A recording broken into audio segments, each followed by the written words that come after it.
तमाम घटनाएं पूरे देश भर में हो रही हैं। कभी घोड़ी से उतार दिया जाता है, कभी बारातें रोक ली जाती हैं, कभी जैसे कि थोड़ी रास्ता अगर ना मिले तो मतलब उत्पात मचा दिया जाता है। आप हर जगह जाते हैं और जैसे कि अभी मुजफ्फरनगर में और हापुड़ में मुस्लिम वर्ग के तमाम जो दोषी होते हैं, आरोपी होते हैं, जब वो करते हैं तो वहाँ आप अपने जो प्रतिनिधि मंडल भेजते हैं और लोगों का ये आरोप है कि चंद्रशेखर आज़ाद वहाँ जाते हैं जहाँ ब्राह्मण, ठाकुर या हिंदू समाज से ताल्लुक़ रखने वाले आरोपी होते हैं।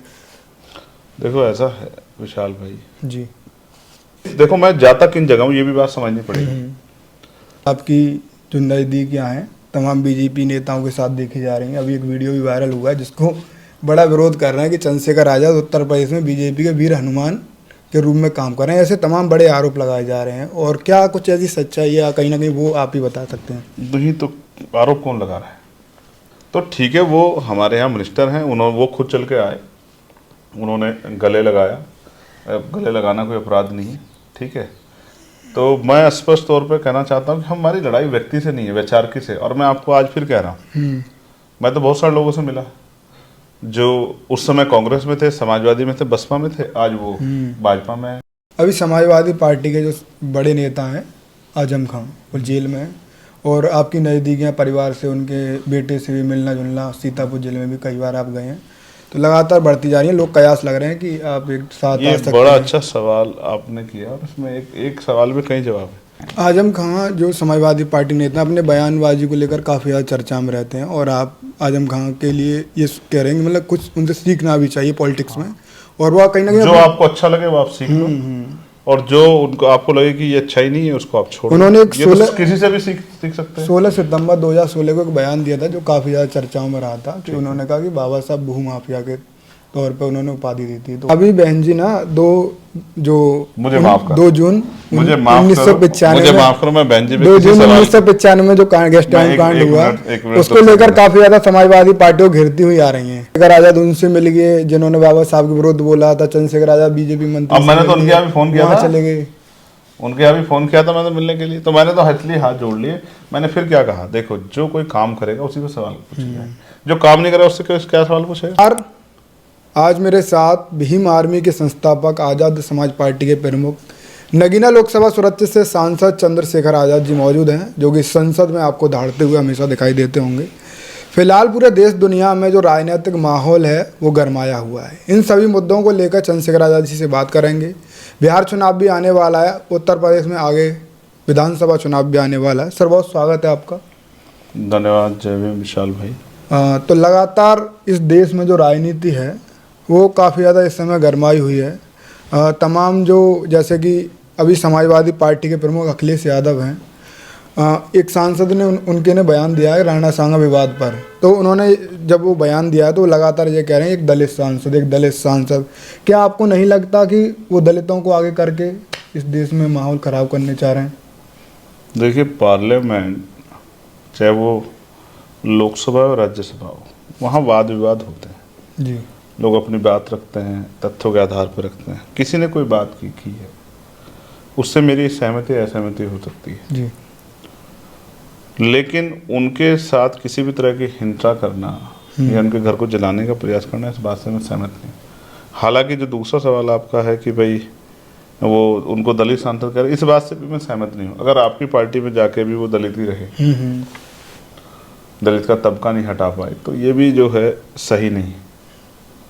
मैं स्पष्ट तौर पर कहना चाहता हूँ कि भाई भारत में सहमति असहमति लोकतंत्र की खूबसूरती है, लेकिन इसके नाम पे हिंसा अराजकता को जो है वो छूट नहीं दी जा सकती और सभी को अपने शब्दों में गरिमा रखनी चाहिए, चाहे वो पक्ष हो या विपक्ष हो। विपक्ष के लोग तो इससे भी आगे निकले हैं।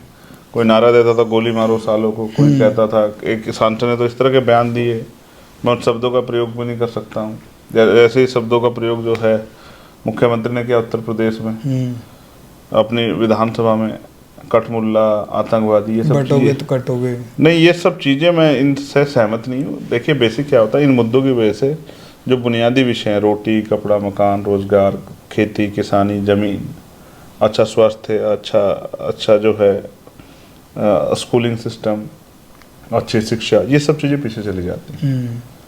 जो बुनियादी चीज़ें हैं उनसे चर्चा हट जाती है, और मीडिया भी चाहता है कि उनसे चर्चा हटे, इसलिए मीडिया ने उस बयान को पूरा हाइक दिया और फिर इस तरह का माहौल बना कि जो सरकार द्वारा तमाम तरह से बुनियादी ज़रूरतें पूरी नहीं की जा रही हैं उनसे ध्यान हट सके। आज एक बड़ा ऐतिहासिक दिन भी है, 2 अप्रैल 2018, जो आंदोलन हुआ पूरे देश भर में, SC ST के जो बच्चे शहीद हुए, और आज 2025 में आप पहली बार संसद में हो, तो इसको लेकर आपने क्या कुछ प्लान बनाया? आपको संसद में बात रखने का मौका इस बार पहली बार मिल रहा है, तो इसको लेकर आज कोई बात? जहाँ तक मुझे याद है, मैंने सबसे पहले जिस दिन मैंने अपनी बात रखी थी उस दिन मैंने 2 अप्रैल 2018 के मुकदमे वापस लेने का सरकार से आग्रह किया था जी। और मैंने कहा था, क्योंकि उसका जो पूरा सार है वो ये है कि 2 अप्रैल के जो मुकदमे हैं वो सुप्रीम कोर्ट के एक आदेश के बाद शेड्यूल कास्ट के लोग सड़कों पे आए, उसके बाद वो मुकदमे हुए। फिर बाद में सरकार ने स्वीकार किया कि ये जो है ये मामले इसको हमें रिजॉल्व करना है। सरकार की ने पार्लियामेंट में जो है और SC ST एक्ट को और मजबूत करके जो है ये सब चीज़ें करने का काम किया और सुप्रीम कोर्ट के ऑर्डर को जो है वो रोकने का काम किया। फिर सुप्रीम कोर्ट ने भी बाद में माना कि ये सब चीज़ें नहीं होनी चाहिए, ये सब चीज़ें जो हैं इसमें हमसे मिस्टेक हुई है, और उन्होंने फिर सुप्रीम कोर्ट ने भी ऑर्डर को ताकत दी। तो इसलिए मैं ये कहना चाहता हूँ कि भाई जिस काम को सुप्रीम कोर्ट ने भी मान लिया कि वो हमसे मिस्टेक हुई, बिल्कुल, उसको रिव्यू कर लिया और पार्लियामेंट ने जिस पर कानून बनाया, तो उसका जो इम्पैक्ट हुआ था उसकी वजह से जो शेड्यूल कास्ट के बच्चों पे, युवाओं पे, कर्मचारी जो मुकदमे हो उनको सरकार वापस ले, क्योंकि ये सुप्रीम कोर्ट की जो ऑर्डर था उसकी वजह से हुआ और सरकार ने इसको एक्सेप्ट किया कि ये होना चाहिए, उसको शक्ति दी। तो अगर सरकार इन वर्गों के ये मुकदमे वापस नहीं करती तो इससे इन वर्गों का बहुत बड़ा नुकसान होगा। मैं लगातार इसकी मांग को उठा रहा हूँ, मुझे उम्मीद है सरकार इस मांग को हमारी मानेगी। देश भर में एक और मुद्दा काफ़ी ज़्यादा मैं आज उन शहीदों को भी नमन करता हूँ जिन्होंने 2 अप्रैल के दिन बलिदान देके समाज के अधिकारों की रक्षा करने का काम किया। आज देश भर में बिल पारित भी हो रहा है, जैसे कि संशोधन वक्फ बोर्ड पर आज कार्रवाई चल रही है सदन में, तो काफ़ी ज़्यादा माहौल गर्म है पूरे देश भर में। और जैसे कि अलीगढ़ ज़िला हो गया, आजमगढ़ ज़िला हो गया, आगरा ज़िला हो गया, इनमें तो PSC भी तैनात कर दी गई है। तो कैसे देख पा रहे हैं ये जो उत्तर प्रदेश सरकार? देखिए, उत्तर प्रदेश या देश भर में जब भी किसी के अधिकारों पर अतिक्रमण होगा तो वो विरोध करेगा। विरोध का अधिकार संविधान ने आर्टिकल 19 हमें दिया। हालांकि अब जो विरोध करने के लिए कोशिश करता है उसका गला घोटने का काम सरकार करती है। जैसे अभी 10 तारीख को हमारा आंदोलन 10 मार्च को, उसका गला घोटने का काम सरकार ने किया, फिर भी वहाँ हजारों संख्या में लखनऊ लोग पहुँचे। तो सरकार को ये भय है, क्योंकि सरकार कह रही है कि हम ये बिल मुसलमानों के लिए ला रहे हैं, उनके फ़ायदे के लिए, गरीब मुसलमानों नुकसान नहीं होगा। और बड़ा सवाल ये है कि जिनके लिए आप ला रहे हो और वही इससे नाराज़ है, वही इस पर ऐतराज़ जाहिर करे, तो आप बिल किसके लिए ला रहे हो? लोकतंत्र यानी कि जन भावनाओं का सम्मान, जनमत, बहुमत। तो बहुमत में मुसलमान इस बिल का विरोध कर रहा, फिर आप इसको ज़बरदस्ती क्यों ला रहे हो? तो सरकार की मंशा पर शक है, और सरकार की मंशा पर शक होना भी चाहिए, क्योंकि सरकार ने जो वादे किए उनको पूरा तो नहीं किया। क्या उत्तर प्रदेश सरकार समझ चुकी है कि माहौल गड़बड़ हो सकता है, इसी वजह से PSC लगाई गई? नहीं, उत्तर प्रदेश की सरकार तो इन मामलों को भुनाने का काम करती है। कुछ ना भी हो रहा हो तो भी उन्होंने, जो ईद पे क्या हो रहा था, ईद तो की नमाज हर बार होती है, उन्होंने इतनी फोर्स लगा के 1 इंच भी अगर कोई पैर सड़क पर रख ले रहा था तो लाठी से उसको पैर धकेलने काम कर रहे थे। तो ये इसको क्या मानोगे आप? ठीक है, ये तो सरकार की तानाशाही है, लोगों को परेशान करना, लोगों के मन में भय पैदा करना, इस तरह का माहौल बनाना, उस पर फिर मीडिया के द्वारा चर्चा करवाना, जिससे सरकार को फायदा हो। विपक्ष लगातार हल्ला बोल है वक्फ बोर्ड पर, और मुझे नहीं लगता क्योंकि सरकार के पास पूर्ण बहुमत है इस बिल को पास करने के लिए। क्या लग रहा है, आप इस कार्रवाई को रोक पाओगे? मतलब नहीं, ये जो सरकार चाह रही है, थोड़ा सा कंफ्यूजन है, मैं इसको तो सरकार के पास बहुमत है। हम लोग कोशिश कर रहे हैं कि जो बहुमत सरकार के पास है उसमें से कुछ लोग अपना हृदय पर व्यक्त करें, अपना मन बदलें और वो इस बिल के विरोध में आके हमारे साथ खड़े हों जी। हालांकि क्योंकि मेजोरिटी तो सरकार की मेजोरिटी नहीं होती, सरकार कैसे होती?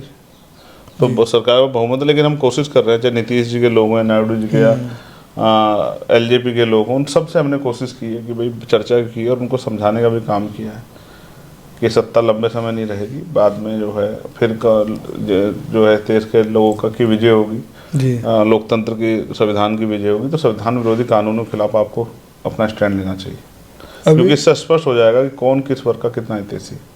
अभी जो वक्फ बोर्ड, मतलब ये मैं इसी टॉपिक पे एक और सवाल जानना चाहूँगा, क्या लग रहा है कि ये जो सरकार है इससे मुस्लिम को नुकसान होगा अगर ये पास होता है तो? बिल्कुल डेफिनेटली नुकसान होगा। इससे सरकार को एक जो है अपना एजेंडा लागू कराने का एक अवसर मिलेगा। डिस्प्यूटेड प्रॉपर्टी पे सरकार के लोग अभी जो जहाँ जैसे संभल है, तो संभल की मस्जिद तो डिस्प्यूटेड नहीं थी, लेकिन उसको डिस्प्यूटेड कर दिया गया। अब वहाँ जो है तमाम जब भी कोई नमाज का कार्यक्रम होता है या कोई धार्मिक कार्यक्रम होता है तो उसको सेंसिटिव बना दिया पूरे उसको, जैसे पता नहीं क्या होने वाला, फोर्स लगती है, मीडिया डिबेट्स होती हैं। तो इसी तरह कल किसी भी डिस्प्यूटेड प्रॉपर्टी पे इस तरह के इश्यूज को जो है और उसको क्रिएट करके और उससे जो है राजनीतिक फायदा लेने का काम सरकार करेगी, मुझे ऐसा लगता है। अच्छा, आने वाले जो चुनाव हैं, आप लगातार अपनी पार्टी के कैडराइज तरीके से आपने अपना जो तरीका है पॉलिटिक्स करने का वो भी बदल दिया है कहीं ना कहीं, और आप कैडर तरीके से अपने लोगों को मजबूत करना चाह रहे हैं। आने वाले चुनाव में 2027 में उत्तर प्रदेश में और हाल ही में वहाँ बिहार में चुनाव हैं, तो उनको लेकर क्या कुछ रणनीति है? किसी पार्टी के साथ अलायंस है या आप अपने दम पर कुछ? देखिए, चुनाव दूर है, जिसके अपने अंदर खुद के अंदर ताकत नहीं होती उसकी कोई मदद नहीं एक्टिविटी काफ़ी ज़्यादा बढ़ गई है ना, उसकी कोई मदद ना करता है ना कोई उससे मदद लेता है। जिसके खुद के पैर कमज़ोर होते हैं, तो हम अपने पैर मजबूत कर रहे हैं, ज़मीन मजबूत कर रहे हैं, लोगों तक पहुँच रहे हैं, लोगों को जागरूक कर रहे हैं, लोगों को जोड़ रहे हैं। तो जब हम मजबूत होंगे तो हर कोई हमसे बात करेगा जी। तो जब तक हम मजबूत नहीं होंगे तब तक तो लोग हमारी मजाक, एक पार्टी के नेता हमारी मजाक उड़ा करते थे कि वो तो जो है पार्षद नहीं जीत सकता, तो सभासद नहीं जीत सकता, प्रधान ही नहीं जीत सकता। लेकिन ये सब चीज़ें तो आपके सामने ही हुई कि हमने चुनाव भी जीता और चुनाव जीत के जो है अपने आप को साबित भी किया। अभी जो जैसे कि अभी तमाम घटनाएं पूरे देश भर में हो रही हैं, कभी घोड़ी से उतार जाता है, कभी बारातें रोक ली जाती हैं, कभी जैसे कि थोड़ी रास्ता अगर ना मिले तो मतलब उत्पाद मचा दिया जाता है। आप हर जगह जाते हैं और जैसे कि अभी मुजफ्फरनगर में और हापुड़ में मुस्लिम वर्ग के तमाम जो दोषी होते हैं, आरोपी होते हैं, जब वो करते हैं तो वहाँ आप अपने जो प्रतिनिधि मंडल भेजते हैं और लोगों का ये आरोप है कि चंद्रशेखर आज़ाद वहाँ जाते हैं जहाँ ब्राह्मण, ठाकुर या हिंदू समाज से ताल्लुक़ रखने वाले आरोपी होते हैं। देखो, ऐसा है विशाल भाई जी, आप और घटनाएं तो रोज हो रही है। बिल्कुल। तो पिछले 15 दिनों में मैं किस घटना पर गया हूँ आप बताओ? मथुरा में गई थी आप इस बार? 15 दिन नहीं हुए, ज़्यादा हो गए। ज़्यादा हो गए नहीं, लास्ट आप तो दोनों उस कार्यक्रम में थे, आपको याद होगा किस तारीख की घटना? फरवरी को गए थे आप शायद। 28 फरवरी को आई थिंक, नहीं 28 फरवरी को गए थे। अब आप ये समझिए कि मार्च खत्म हो गया, आज हम लोग 2 अप्रैल पे बात कर रहे हैं। जी बिल्कुल। ठीक है, 1 महीना 2 दिनों, इस 1 महीना 2 दिन में मैं किसी पीड़ित परिवार से नहीं मिले आप। तो जब मैं इस सदन का मेंबर नहीं था तब मेरे पास समय ज़्यादा होता था, तो मैं हर दिन किसी न किसी पीड़ित परिवार से मिलने जाता था। अब क्योंकि समय कम है और देखो मैं जाता किन जगह हूँ ये भी बात समझनी पड़ेगी, जहाँ न्याय मुश्किल हो रहा है। जैसे मथुरा में क्यों गया? मथुरा में इसलिए गया, पहली घटना में इसलिए गया कि मथुरा में मेरे पास सूचना आई जब मेरी परिवार से बात हुई कि वो बच्चियाँ खाना नहीं खा रही, वो परिवार डर के साए में है। उन्होंने संकल्प लिया कि जब तक शादी नहीं होगी तब तक वो अपना मंडप नहीं उखाड़ेंगे, और जो लोग जेल चले गए उनको धमकी दे रहे हैं। तब मैं भाई होने के नाते गया, और उसका प्रभाव क्या हुआ? शादी हुई कि उन बच्चों ने, उस परिवार ने मेरी अपील मान के वो शादी तय की, और वो शादी उसी तिथि में हुई जिस तिथि में उन्होंने तय की थी, 7 तारीख को। 7 तारीख में। एक बात। दूसरी घटना में क्यों गया? क्योंकि जो बघेल साहब की हत्या हुई थी उनको, उनके बाकी आरोपी गिरफ्तार नहीं हो रहे थे, इसलिए मैं दूसरी घटना में गया। तीसरी जो घटना थी उसमें वो परिवार डर के साए में था, वो हिम्मत नहीं जुटा पा रहा था, और उसमें से बहुत सारे लोग गिरफ्तार नहीं हुए थे। अब आप सोचो कि जिस घटना में त्वरित कार्रवाई हो रही है, जिसमें एक आरोपी एक का एक गिरफ्तार, जिसमें 10 आरोपी 10 के 10 गिरफ्तार, तो उस घटना में मैं करने क्या जाऊंगा? अगर मैं उसमें जाऊंगा तो कहेंगे कि आप राजनीति कर रहे हैं। जब सब कुछ हो गया तो मैं क्या करूं? ठीक है, जैसे बहुत सारी बातें होती है कि साहब वो भी तो जाते हैं, ये भी जाते हैं, लोकतंत्र में सबको जाना चाहिए। मगर आप बताओ, आपको भी ये काम करते थे लंबा समय हो गया, 2019 पिछले 5 साल से पहले आपने देखा कोई जाता था क्या? जब से भीम आर्मी ने लोगों के दुख दर्द में जाना शुरू किया तब से सारी पार्टियों ने हमसे सीखा और जाना शुरू किया है। एक पार्टी जो आजकल खूब दौड़ भाग कर रही है आने जाने में, उसके बारे में तो ये सर्वविदित था कि वो किसी के दुख सुख में जाते ही नहीं है, वो कोई आंदोलन नहीं करते हैं। वो तो कहते हैं कि हम जो है सत्ता से सब कुछ बदलेंगे, हम कोई आंदोलन नहीं करेंगे। अब तो आंदोलन भी कर रहे हैं, अब तो आ जा भी रहे। तो ऐसा क्या हो गया? तो हमने अपना रास्ता बदला या किसी और पार्टी ने अपना रास्ता बदला? हमारा रास्ता उचित है। और देखो इतना बड़ा संगठन है, मैं अकेला ही कहाँ जा सकता हूँ जी। तो उड़ीसा के लोग उड़ीसा में जाते हैं, झारखंड के लोग झारखंड में जाते हैं। मैं क्यों गया छत्तीसगढ़? क्योंकि छत्तीसगढ़ में न्याय नहीं मिल रहा था, वहाँ के ज़्यादा लोग बंद कर दिए गए, कोई बात रखने वाला था, इसलिए मैं छत्तीसगढ़ गया। अगर छत्तीसगढ़ के लोग ही वहाँ बाहर होते, जिले के लोगों पर कार्रवाई होती और प्रदेश के लोग बाहर होते, प्रदेश के लोग खुद संभाल लेते। तो मैं भी गया, विनय भाई भी गए, तो हम सब लोग, मैं वहाँ जाता हूँ स्पेशली जहाँ न्याय की उम्मीद कम होती है। इस सरकार में मुसलमान को अपराध कर दे और वो चैन से सो जाए, ये तो संभव ही नहीं है। अपराध झूठा हो सच्चा हो, मैं इस पर नहीं कह रहा हूँ जी, लेकिन उसको अगर वो चैन से सो जाए तो ये बुलडोजर किसके घरों पे चले? आपने उनके अलावा देखा किसी घरों बुलडोजर चलता हुआ? लगातार पंचायत भी होती इसलिए है। जैसे बीजेपी के लोग सिलेक्टिव पॉलिटिक्स करते हैं, बीजेपी के लोग मथुरा गए शादी में, लेकिन उनके बराबर बघेल साहब की हत्या में नहीं गए। उससे अगली तरफ जहाँ दलित समाज में गोली चली वहाँ नहीं गए, ठीक है। तो वो वहाँ नहीं जाते जहाँ बेसिक क्या है कि मैं परिवार से बातें तो मोस्टली सबसे करता हूँ, मैं उसका उस तरह प्रचार नहीं करता कि उसका वीडियो रिकॉर्ड करके बड़े पैमाने पे उसको प्रचारित करूँ कि देखो मेरी बात होगी, लेकिन मैं उस सारे परिवार से बात करता हूँ और जहाँ स्थिति ऐसी होती है वही जान से वहाँ मैं जाता हूँ। मैं ना मुसलमान देखता, ना मैं हिंदू देखता, ना मैं और किसी चीज़ को देखता। जहाँ जो अपराधी होता है मैं अपराधी को अपराधी मानता हूँ, ठीक है। और मैं ब्राह्मण ठाकुरों बनियों का विरोधी नहीं हूँ। मैं तो चाहता हूँ कि वो भी समता के मार्ग पे आए, वो भी मानवतावादी सोच को अपने अंदर धारण करें और उसके साथ आगे बढ़े। मैं उनका भी दुश्मन नहीं, मैं तो ब्राह्मणवाद का दुश्मन हूँ, किसी जाति का दुश्मन नहीं, किसी वर्ग का दुश्मन नहीं, किसी व्यक्ति का दुश्मन नहीं। मैं तो उस व्यवस्था का दुश्मन हूँ जो व्यवस्था आदमी को बांटने काम करती। लगातार अभी आपकी जो नज़दीकियाँ हैं तमाम बीजेपी नेताओं के साथ देखी जा रही हैं। अभी एक वीडियो भी वायरल हुआ है जिसको बड़ा विरोध कर रहे हैं कि चंद्रशेखर आज़ाद उत्तर प्रदेश में बीजेपी के वीर हनुमान के रूप में काम कर रहे हैं। ऐसे तमाम बड़े आरोप लगाए जा रहे हैं, और क्या कुछ ऐसी सच्चाई या कहीं ना कहीं वो आप ही बता सकते हैं? नहीं तो आरोप कौन लगा रहा है? आपके विरोधी। हम, मेरे विरोधी कौन है? जब तक बात आप स्पष्ट नहीं करोगे तब तक फिर बात आगे कैसे बढ़ेगी? किसने लगाया आरोप? नहीं, वो वीडियो काफ़ी ज़्यादा वायरल की जा रही है। कौन सी पार्टी के लोग आरोप लगाए? पार्टी वाइज क्या बताएं, मतलब बहुत, जैसे कि आपके विरोधी तो हर आपने पार्टी कोई एक में आदमी तो देखा होगा ना, उसका नाम, उसकी पार्टी, उसका कुछ तो बताओगे ना। एक नहीं हजारों पोस्ट देखे, जैसे कि समाजवादी पार्टी के भी लोग हैं, बीएसपी के लोग हैं, और बीजेपी के भी लोग ये कह रहे हैं कि ये मतलब इनको क्यों बैठा लिया, मतलब बीजेपी के लोग कह रहे हैं चंद्रशेखर को क्यों गले लगा लिया, और समाजवादी पार्टी और बीएसपी के लोग कह रहे हैं कि ये गले क्यों लग गई। अब आप महसूस करो, आप ही कह रहे हैं ना, तीनों पार्टी के लोग कह रहे हैं। तो वो कार्यक्रम क्या है जान लो। हनुमान बेनीवाल जी के घर पे शादी, उनके बेटे जन्मदिन कार्यक्रम है, एक होटल में ही मेरे मकान के बराबर में। वो मेरे साथी हैं, मेरे अलायंस पार्टनर हैं। मैं सभी जगह नहीं जाता, लेकिन जिनसे जो मेरे आसपास हैं, एक ये व्यवहारी भी है, शिष्टाचार भी, के आदमी उनके दुख सुख में शामिल हो जाता है। जब मैं चुनाव लड़ा तो उनके बेटे से मेरी काफ़ी बातचीत होती थी, रात को जब हम जाते थे, सुबह जब वहाँ से निकलते थे, तो वो अपनी गाड़ी पे हमारी पार्टी के एक तरफ वो झंडा लगाते थे आरएलपी का, एक तरफ लगाते आज़ाद समाज पार्टी, एक छोटी गाड़ी थी उसको लेकर घूमते थे। तो उन्होंने मुझसे कहा कि चाचा आपको आना है, तो मैं वहाँ चला गया और हम पीछे बैठे हुए थे, मेरे साथ समाजवादी के लोग बैठे हुए थे और कांग्रेस के लोग आए हुए थे, पूरे देश भर से आए थे। और क्योंकि ये शिष्टाचार है कि जब देखिए अगर कोई इससे मिलता है, मैं तमाम मंत्रियों से मिलता हूँ अपने क्षेत्र के कामों के लिए, शिक्षा मंत्री हो, एजुकेशन मिनिस्टर हो।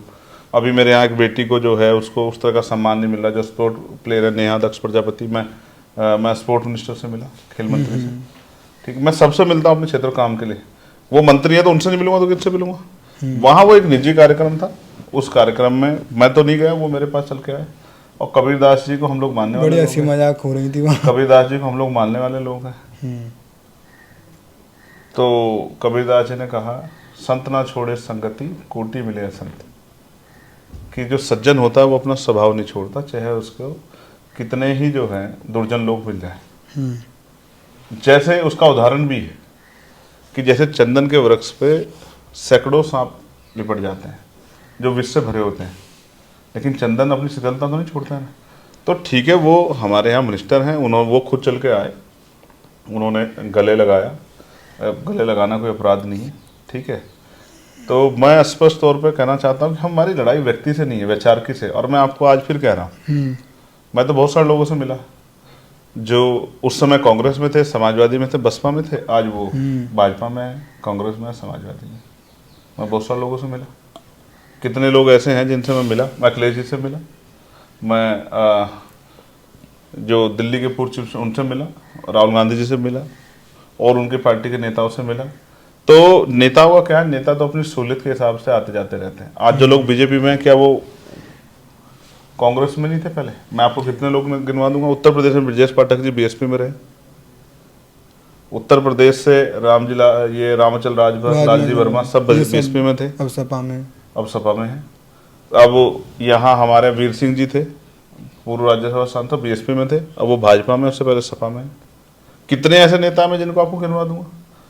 तो मैंने फिर कहा ना, व्यक्ति बुरा नहीं होता, वैचार की बहुत इम्पोर्टेंट। वैचार की से कोई समझौता नहीं हो सकता है। सभी सांसद, सभी विधायक कहाँ हैं कहाँ नहीं, किसी को नहीं पता। अगर अभी सड़क पे मैं निकलूं, अगर मैं सड़क पे निकलूं, अगर वहाँ किसी एक्सीडेंट हो जाए, वो किसी पार्टी का हो, मेंबर है, हम सब लोग, जिस तरह के स्कूल होता है उसका एक पार्ट है, तो मुझे क्या करना चाहिए? अगर वो बीजेपी का है, कांग्रेस, समाजवादी, इवन किसी पार्टी का है, तो उसको मरने छोड़ना, छोड़ के निकल जाना चाहिए। ये आपके संत गुरु महापुरुष सिखाया। जी जी। मैंने कहा ना, मैं फिर स्पष्टवादी बात हूँ। मैं तो चाहता हूँ कि जो मानवतावादी गुण मेरे अंदर है, जो प्रेम मेरे अंदर है, वो जिनके अंदर नफरत है उनके अंदर से भी निकल जाए, जो पॉजिटिवनेस हमारे में है वो उनमें भी जाए, और वो अपना जो अपने अंदर जो है, जो नकारात्मकता या जो किसी प्रति द्वेष है वो छोड़े। तो मैं तो इसको गलत नहीं मानता। मैं तो सबको ऑफर देता हूँ कि वो मानवतावादी रास्ते पर आजाद समाज पार्टी में आ जाए। जी जी जी। अभी महाबोधि मुक्ति आंदोलन जो चल रहा है बोध गया में, उसको लेकर क्या समर्थन है आपका? मतलब आप कब जा रहे हैं वहाँ? नहीं, जाना और ना जाना, फिर जब मैं अक्सर किसी आंदोलन में जाता हूँ तो फिर सब लोग कहते हैं कि देखिए चंद्रशेखर वहाँ चले गए हैं, उसके लिए चले गए हैं, अपने सर लेने के लिए। मैंने उनसे कह दिया, लगातार मेरी उनसे बात हो रही है, बीमारी भी टीम हम के साथ है। जब कोई बड़ा प्रोटेस्टर होगा तो उसमें हम लोग शामिल होंगे जी। कल परसों में उसको लेके हमारी एक मीटिंग भी है, तो मैं भी उसको उस तरह से क्लियर नहीं कर सकता हूँ कि उस मीटिंग में क्या होने वाला है, लेकिन मैंने उनको विश्वास दिलाया। क्योंकि ये मुद्दा किसने उठाया पार्लियामेंट में, आप बताओ?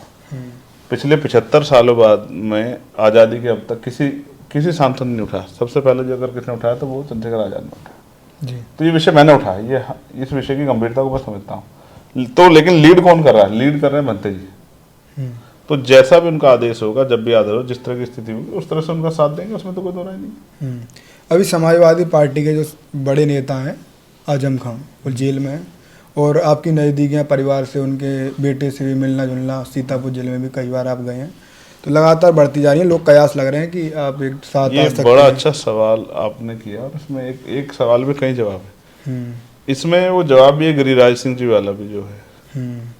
मैं जब मुझे गोली लगी तो आजम खान आके मेरे गले मिले, तो क्या वो आज़ाद समाज पार्टी में आ गए या मैं समाजवादी पार्टी में चला गया? आप बताओ, नहीं हुआ ना।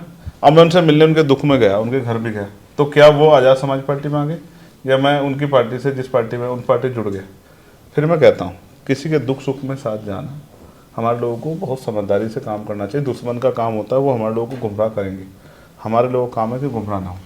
उनसे मेरे व्यक्तिगत रिश्ते हैं, वो मेरे दुख में मेरे साथ खड़े हुए हैं, मैं उनका सम्मान करता हूँ। वो बड़े नेता हैं उत्तर प्रदेश के, देश के, तो मैं उनके दुख में गया था। अगर पॉलिटिकल कभी कोई बात होगी तो मैं ज़रूर आपके सामने शेयर करूँगा, क्योंकि ये कोई बंद कमरे का काम तो है नहीं। उत्तर प्रदेश में बड़ी चर्चा है, और आप जाते हो वो दूसरे दिन अखिलेश यादव जी चले जाते हैं। मतलब ये जानना चाहते हैं क्या आप उनसे क्या कह के आए, क्या बात हुई, क्यों जाते हैं अखिलेश यादव जी आपके बाद? हालांकि उनसे बहुत कुछ सीखने को है, क्योंकि उनका एक लंबा अनुभव है। अगर कोई चाहे तो मेरे जैसा नया आदमी उनसे सीख सकता है। बहुत राजनीतिक होते तो हम उस तरह के होते तो किसी के पास नहीं खड़े होते, कोने में बैठे होते।